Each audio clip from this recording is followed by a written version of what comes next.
First look and hands-on of Redmi 9. Hey guys, so, the Redmi 9 is expected to launch as a successor to the Redmi 8.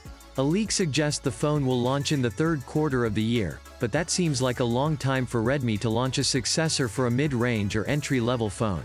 A leak has revealed key specs of the phone, as well as a photo that shows the design of the rear.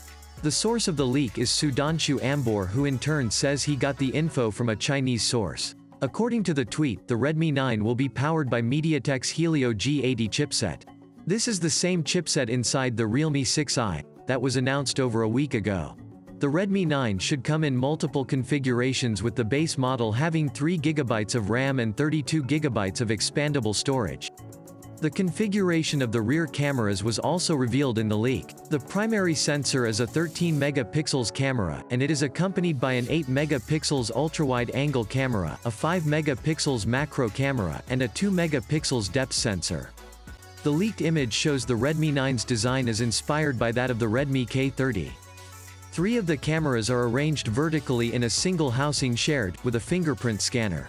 To the left of this setup is a smaller housing that holds the 4th camera, and LED flash. The whole setup is inside a ring, but it is flush with the rest of the body, unlike that of the Redmi K30.